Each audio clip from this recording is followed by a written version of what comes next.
Welcome to the Pub Sports Radio NHL Stanley Cup Playoffs Play of the Day for Sunday, May the 23rd.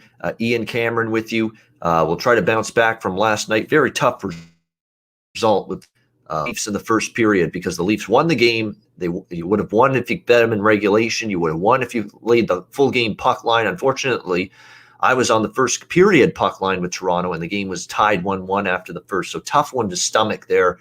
We'll see if we can get back in the win column tonight. We're going to go to the game between the Edmonton Oilers and the Winnipeg Jets. We've got Edmonton minus 130, road favorites, as the scene shifts to Winnipeg for Game 3, with the Edmonton Oilers trailing 2-0 in this series. A very listless offensive display so far from Connor McDavid and Leon Draisaitl, two of the most dominant players in the NHL for the Edmonton Oilers. They have been non-existent so far in this series. They will try to be much better tonight in a near must-win game for the Edmonton Oilers, trying to avoid a 3-0 series deficit. They're minus 130 road favorites, the total 5.5 even money. Look, this is kind of a philosophy I went with earlier this week, and in fact, it was on one of my Play of the Day videos. It was Vegas and Minnesota. I mentioned that the first two games were goaltending battles. Both of them stayed under the total in Vegas in that series. But I also said the scene shifting to Minnesota for Game 3, and the fact that both teams, from an expected goals perspective, had averaged 5 goals per game in the two games. It just didn't translate that way on the scoreboard. Two games that ended up 1-0 and 3-1 the final scores. But if you looked at expected goals, that eventually the floodgates were going to open a little bit for both of the teams offensively. In Game 3, I thought that could happen, and that is what happened in Game 3 as that game went over the total, and I was on the over. I recommended the over in Game 3, Vegas, Minnesota, right here on one of these videos earlier this week.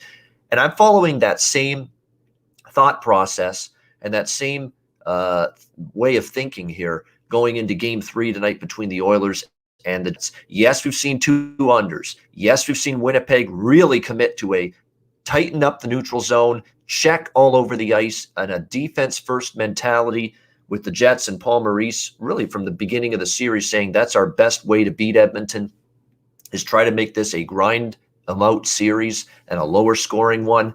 But I do think we're going to see, again, the floodgates open a little with the scene shifting to Winnipeg. Edmonton clearly could have scored more goals than they have in the first 2 games. And even Winnipeg, despite being up 2-0, there is definitely their expected goals is definitely not what it ended up being in terms of the actual goals scored in the first 2 games. So both of these teams, they've gotten some chances, but we just haven't seen quite the finish that has been necessary for either of these teams to have anything but an under in the first 2 games. I think you could see it change here a little bit. The Oilers are at least talking about shooting the puck a lot more, not looking for the pretty play. I kind of thought I heard that same shtick before Game 2, and it didn't work. They're saying it again here in Game 3. Hopefully it does work. I would expect Edmonton to come out of the gates firing here in this game. Wouldn't surprise me to see them get off to a good start, but can they sustain it for the full 60 minutes? That's the question. I do think we're going to see at least a good chance to see more goals tonight in this game. When you look at Winnipeg, Mike Smith, the more I think a team sees him, the more I'm worried about whether he can continue to play at a high level. And it's not easy to think that Edmonton can score goals against Connor Hellebuck right now. A, Connor Hellebuck's been excellent in this series, and B, Edmonton's just not been able to find a way to put the puck in the net. But we are talking to of the best offensive players in the NHL. Can they really go 3-4 plus games without really making any sort of impact? And the one thing I'll say about the Oilers is they have been able to score goals, and they have played well in this building in Winnipeg. They've actually played very well in Winnipeg this year during the regular season. We're starting to think and wonder to ourselves, is this Oilers team just a regular season team, or are they a playoff team? I do think they'll get on the board.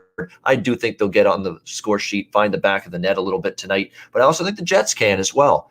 Back home, and Nikolai Ehlers back in the lineup for the Jets. He's been one of their best forwards all season, maybe their best outside of Kyle Connor. He's back, will make his series debut for the Jets here in Game 4 tonight. A big offensive weapon back in the lineup for Paul Maurice and the Jets. I think you could see the Jets offense be boosted because of that. So we're going to go with Edmonton, Winnipeg, over 5.5 here, -110 against the grain. 2 low scoring games in the game 1 and 2, just like it was in game 1 and 2 and with the Vegas Minnesota series. And yet in game 3 in Minnesota, we finally saw an over. I think we see the same pattern here with our first over of the series tonight in game 3 in Winnipeg between the Oilers and Jets. So for me, it'll be Edmonton, Winnipeg, over 5.5, -110. That's your Pub Sports Radio NHL Stanley Cup Playoffs play of the day for Sunday, May 23rd. I'm Ian Cameron. Thanks for watching. I'll be back tomorrow on Monday with another Pub Sports Radio NHL Stanley Cup Playoffs play of the day.